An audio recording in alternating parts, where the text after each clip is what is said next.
It's a new week and I've got news of a new album from the legendary Welsh band Manic Street Preachers. They've been performing for over 3 decades. The Ultra Vivid Lament is their 14th studio album with 11 new tracks created by Nicky, Sean Moore and James Dean Bradfield, who's with me now. James, it's great to have you back on BBC Radio Wales. How are you? Yeah, I'm good, thank you. Good afternoon. Good afternoon. I'm good as well. How are you and where are you? I'm in Cardiff. You're in Cardiff? Cardiff, yes. The kids have just come home from school. The dog is padding round, and I am in dereliction of my duty because I should be cooking tea, but I'm doing this instead. Oh, well, thank you. I'm so excited to have you on the show. Thank you for squeezing us in, and hopefully we'll let you go off to your cooking shortly. But we need to know about the new album. I mean, tell me about the title, James. The Ultra Vivid Lament. What was it all about? Well, I suppose because most of the songs were written in a period of kind of deep reflection, because obviously we've all been through lockdown. It kind of feels like it's been 2 years because we've only just started playing gigs again, and that was kind of around about 2 years where we didn't play. But there's a lot of reflection on what lockdown meant and how time seemed to accelerate and slow down at the same time. A lot of us questioned ourselves and our lives in that time, I think. And also, Nick had lost both of his parents in the run-up to lockdown. So I think, the album is it is a reflection of those times. But it's an attempt to try and find empathy and try and find answers and try and find an upward curve out of it all. And I think, lyrically, Nick really achieved that. There's a lot of empathy and hope in it, and you feel as if you're just turning out of the things that you're just leaving behind. You feel as if you're just feeling turning the corner when you listen to the record, I think. Which is exactly what we need in August. Well, it's September now, September 2021. I don't know where the year's going. Tell me, were you forced to kind of write this album differently compared to previous years? No, I think the thing that basically what happens at the start of the band when I was 15, 16, Nick would give me lyrics and then me and Sean would write some music to them. We never did that together. We always did it in isolation from each other. And then it evolved to Nick and Richey giving myself and Sean lyrics, and it's never changed. Nick was sending me lyrics through the post. And I'd sit with the lyric and, I'd sit with it in my little office and try to come to my level of understanding of them and then inspire his music. And that's never changed. So lockdown didn't change that because you can still do all of that in lockdown. But the one thing that it did change is that usually you act really fast upon a new song. You rush to the studio, you do a demo, and then get validation from each other. Do we like it? Do we like that lyric? Do we like the music? But we had a lot of songs that we stockpiled during lockdown and we didn't really know if they worked or not. So that was the big thing, having that patience to wait to get back to the studio to see if things really worked or not. Yeah, and you've got this beautiful piano behind you. And this album, did you not kind of create the music initially more on the piano rather than the guitar like you've done in the past? Yes, it was this lady behind me called Margaret. This piano came to us just before lockdown. And, it felt like fate, felt like serendipity. And when lockdown came, obviously, I was driving everybody mad because I didn't have my release of playing gigs like I usually do. And I'm not a very good teacher, with my kids. I was at best, I was a functional headmaster in the school. So I really focused on the piano. I thought, well, I'll really try and brush up on my piano skills. And I really enjoyed it. And that thing about, teaching an old dog new tricks, I was like, I can show you. And then I started writing on it. And already there'd been a couple of songs written before lockdown, and one of them was written on the piano anyway. Orwellian was written on the piano. So yes. I just decided to keep going with it. I just became kind of hypnotized by how, the piano makes old chords sound much more beautiful. I may have been kidding myself, but that's how it felt. So no, it is. a really nice, twist of fate. It felt, if that's what it felt like. It was how it was meant to be. You mentioned Owelian, which I'm about to play in a moment, but I have to comment on another single we've been playing here on BBC Radio Wales, and the listeners have been loving it. I mean, I had it played on the All Request show on Bank Holiday Monday. The Secret He Has Missed. I absolutely adored it. The line in it that says, left your heart on a beach in Tenby. I bet so many people can relate to that line. Yeah, I mean, I don't know if I view Tenby as a backdrop to doomed holiday romance. But I don't know why we could all relate to it. I got so excited. I had to go online and read the rest of the lyrics as soon as I heard that bit. Yeah, I mean, the song is about Augustus and Gwen John, a brother and sister that were both artists, and they both had experience of growing up and being raised in Tenby.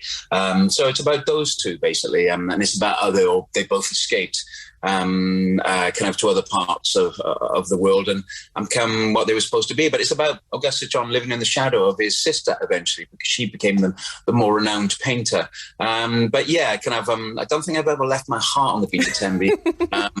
I think a few seagulls have left my chips. Oh, you've had your ice cream perhaps taken by one of the seagulls or something, but not your heart. I think I had a mince beef and onion pie stolen by a seagull in Tenby once. Oh, we all have fond memories in Tenby, that is for sure. James, stay where you are. We are going to play Owelian after a travel update.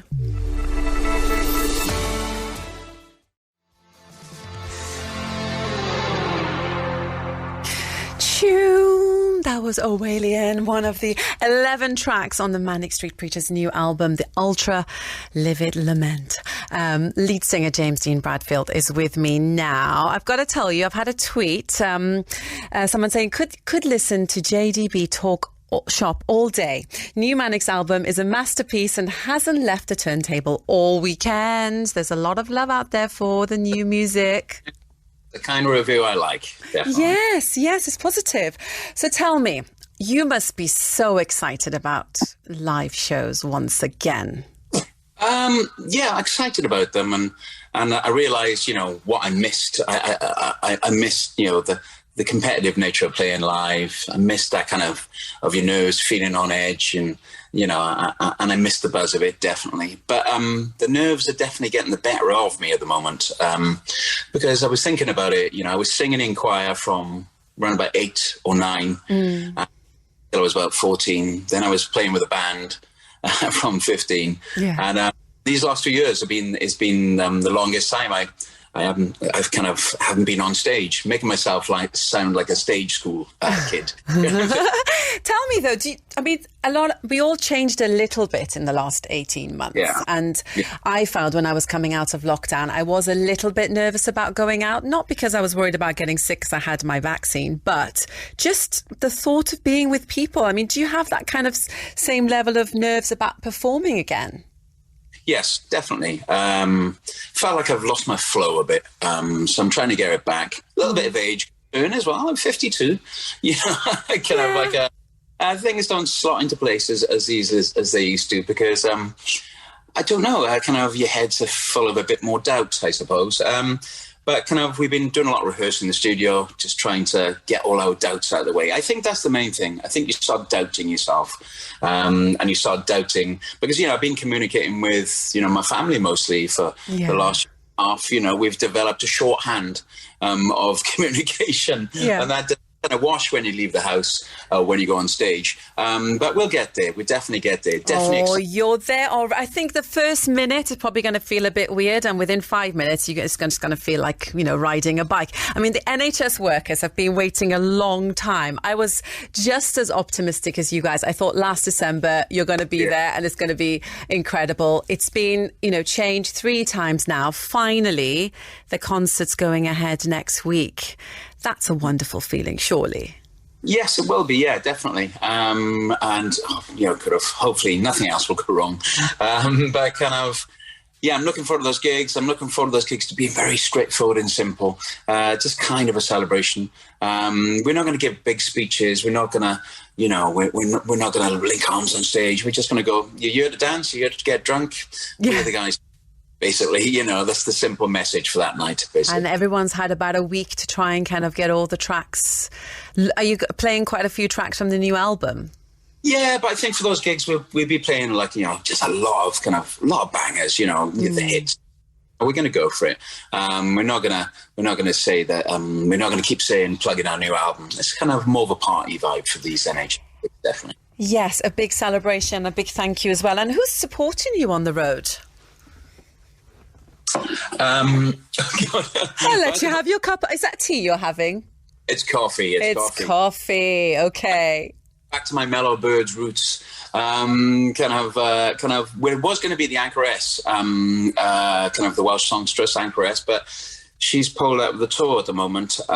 So we're still sorting out who's going to be supporting us. But I think it's about to be finalised. But yeah, that's the thing about, you know, our industry at the moment. You know, things tend to change, and there's a lot of flow and flux, you know, where people have got to cancel things for various reasons because crew go ill, etc. So yeah, we're just about to finalise who's supporting us.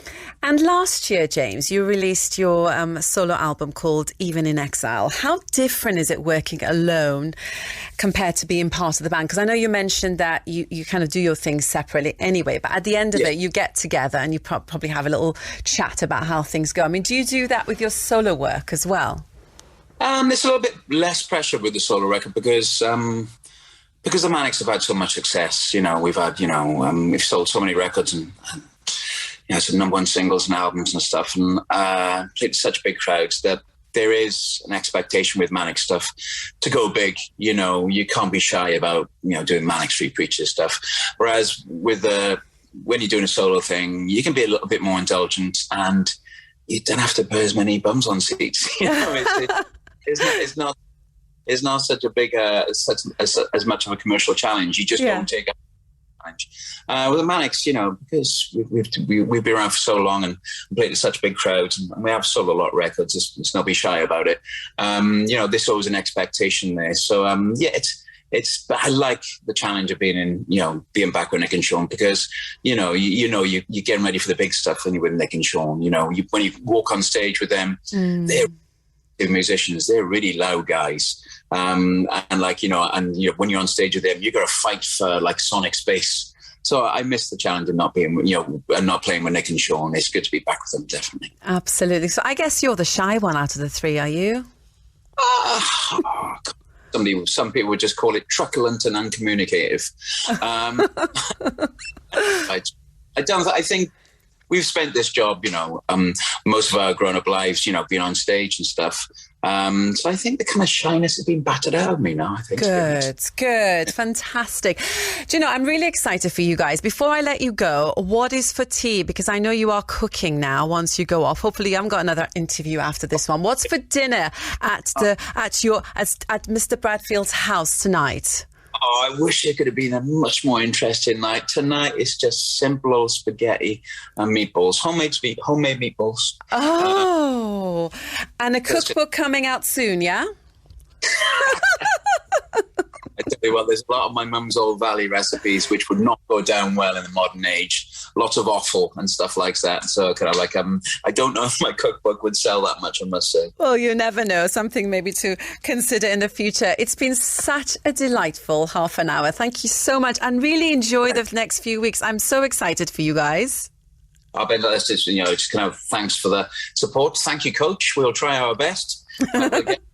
We'll try and shake off the cobwebs, definitely. Oh, you guys are awesome. Take care. And Manic Street Preachers' new album, The Ultra Livid Lament, is out now. For more information on their tour dates, go to the manicstreetpreachers.com website.